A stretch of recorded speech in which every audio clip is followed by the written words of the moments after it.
गायब है। ये हमारे देश की मीडिया से गायब है, इस पर चर्चा ही नहीं होती। चर्चा इस पर होनी चाहिए, हम लोगों को बुलाया जाना चाहिए, हमसे चर्चा की जानी चाहिए, IQ कराना चाहिए। बहुत से लोग, हम लोग तो एक हैं, लेकिन हजारों हजार लोग विद्वान पढ़े हुए हैं, उनको बुलाना चाहिए। मैं तो मस्ती कर रहा हूं। तब जा करके, अभी क्या बहस हो रही, धर्म, जाति, लिंग, ये वो फलना ढिमका।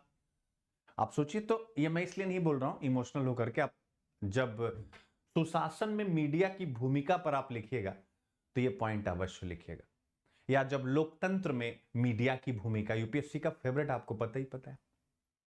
तो जैसे 2019 का प्रश्न आया था, पक्षपातपूर्ण मीडिया, बायस्ड मीडिया लोकतंत्र के लिए किस प्रकार से एक बड़े संकट का काम करता है।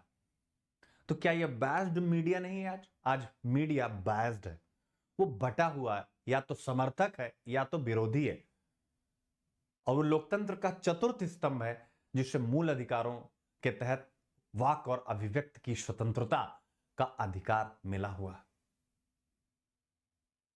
जो देश के नागरिकों के मन को निर्मित करने वाला है। आज वो बटा हुआ है, और आज उसकी बहस में, उसके प्राइम टाइम में, उसकी बहस में, हर एक चैनल की बात मैं रहा हूं, किसी एक का प्राइम टाइम नहीं। प्राइम टाइम मीन्स 9 बजे का जो स्लॉट होता है, आज किसी के भी इवनिंग या प्राइम टाइम या मॉर्निंग या आफ्टरनून के शो में क्या इन विषयों पर चर्चा होती है कि 2045 में जब सिंगुलैरिटी की संकल्पना आएगी, उस समय भारत क्या करेगा? आप विचार करिए। तो आप लिखिएगा, जब इस प्रकार की चर्चा नहीं होती है, यह दिखाता है कि भारतीय लोकतंत्र में मीडिया की भूमिका अत्यंत ही क्षरित स्थिति में है, जिसका मुख्य केंद्र केवल राजनीति है, जाति है, धर्म है और यदा कदा कुछ और, अन्यथा सुबह ज्योतिष और कर्मकांड से ही सारी बातें शुरू होती हैं। सुबह आप उठाइए, टीवी ओपन करिए, क्या आपने आज पीले लड्डू खाए हैं? अब आप स्टार्ट करिए। वो जरूरी है, कोई मना नहीं कर रहा, किसी के धर्म को, किसी के रिचुअल्स को, किसी के विश्वास को आपको व्यंग करने का अधिकार नहीं, मुझे नहीं है।